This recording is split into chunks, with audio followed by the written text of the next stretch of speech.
I like to build my trees on the side of a box. So I built a box.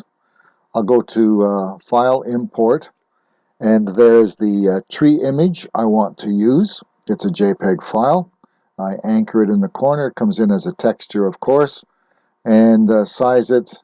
And then I'll right-click and go to Texture, Position, and I will move it around on the face until it's a little bit better positioned. It's not perfect.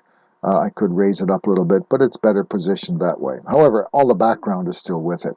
So let's do it another way. I have taken that same image, cleaned it up, and saved it as a JPEG. So import, go to my stash. I have a JPEG image, and you can see how the background has been cleaned up. And what I'll do now is I will put this on the face as a texture, and you'll see that I have a nice white background around it, and it cleans up the tree substantially. Let's do this again with what we call with a PNG file. I've saved the same cleaned up file as PNG. There it is. And we will use it as a texture. So anchor it, and then stretch it out. It's a little bigger in this case. That's okay. But notice PNG is transparent. That's really valuable, really helpful, and it goes a long way to doing a lot of good things. So you can see the difference. Background is removed in the last two, and now we're going to just get rid of the rest of the box. So if I get rid of the back face, the front face, the side faces go as well. If I get rid of the lines, I have just the front face left. And you can see how the background shows through the PNG file, and the JPEG file hides it. The next step will be to go to View, Shadows On, and you'll see that, that nice clear space around the box doesn't work for the PNG. This is what we want to do. And it's really just erasing the face that is being used for the image. I'm using freehand, and I will go down now and I'll outline and trace all the things that I want to keep and discard the rest. So it's simply outlining and making sure that my little objects are actually closed objects. I'm outlining along the edges. I'm picking up some of the spaces in the middle, and you can see when I erase the face of things that I've outlined, I have a white space in between. When it comes to working around the edges, I've drawn some straight lines outside to get rid of a whole lot of that PNG exterior, even though I may have been using the JPEG in this case. I guess it's the PNG because it is transparent. At any rate, I bring those lines in and I try and touch my outline of what I want to keep. And at certain points, you'll see that I can highlight those smaller areas. And each time I highlight a smaller area, I can go to delete. Right now, everything is highlighted, so I can't delete yet. As I put my line across there, you see there's a little section in the middle. I can delete that. And so I'm trying to piece by piece by piece go around the outside and get rid of all of that excess of background, which is clear, but it creates a shadow, and I'm going to remove that face. So it's a matter of outlining it, highlighting it, and then hitting erase. You can see some of those lines that I used earlier to kind of outline in a bigger scale some of the things that we're doing. So I'm going to draw inwards from that line again. I'm trying to work from the outside in to meet those other lines that I drew around the red. I want to keep the red. This is a Japanese maple. And now you see that I've isolated one small area there. I can delete that and delete its outlines. I have to go and work on the next little part here. I need some more outlining of the edges. So, there's one I can erase. All of that can go.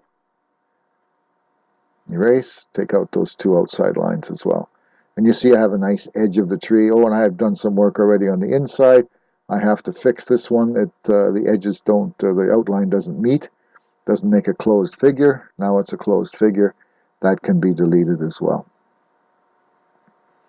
As I move down here, I'm going to have to do some more outlining around the outside edge of the tree, get rid of the yellow and the green, which is part of the background. In this case, I hadn't gotten that far to clean it up with my image editor, and so I'm doing it here. Actually, I can do all of this right from the first go. The very first image you saw, I could do all of this work without having gone through my image editor and taken out some of this stuff in the first place. I'm not sure which is better. Maybe you want to get rid of some of the white, some of the background around the outside edge and just have a little bit to get rid of.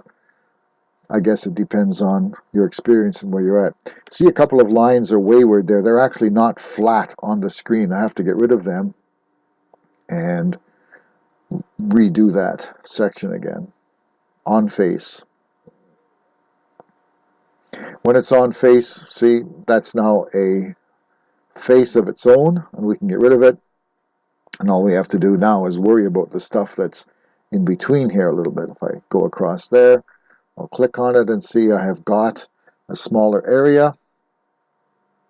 I can divide it up into smaller and smaller areas. There, I can get rid of that. Go up top. That's a smaller area. Not everything highlights.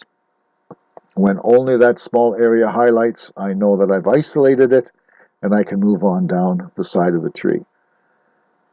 So this goes on and on and on. I can go back inside. I can add to it with my freehand tool. I can take out more pieces if I want to and make it a little bit more convoluted. I can add more detail and more detail and more detail as much as I want. There's a dark spot that shows through. It's the background. Get rid of it too. So this is the progress. Slow, steady. What we have here, and I'm just kind of pointing to them right now, is a whole bunch of areas that I already took out with my image editor tool. I just painted white where I didn't want to have the Japanese maple actually showing as texture. And I'm tracing those spots because painting it white didn't work. As you saw, painting everything white on the PNG, which I thought would work better, didn't. It was supposed to be allowing the sun to shine through, but it doesn't. So I have to actually take the face in SketchUp, take the face right off. So this is all work that's done in SketchUp. Now you can see here how everything is highlighted. And so I'm going to try and subdivide this a little bit more. There I've got a smaller area. I can erase now the outlines of that smaller area. Move on down a little further. Draw another line. And it just makes it a lot easier for the computer to determine that there's a small area there that can be deleted. This can take a fair amount of time. I think on this particular one tree I probably spent about 3 or 4 hours. This is kind of where I've been at, and over time I was able to get rid of a lot more. And then I added the shadows. You see how nice the shadows look. And then I took the edges off. View, edge style, edge, changed it. This is the one-faced tree, and the light actually shines right through those spaces.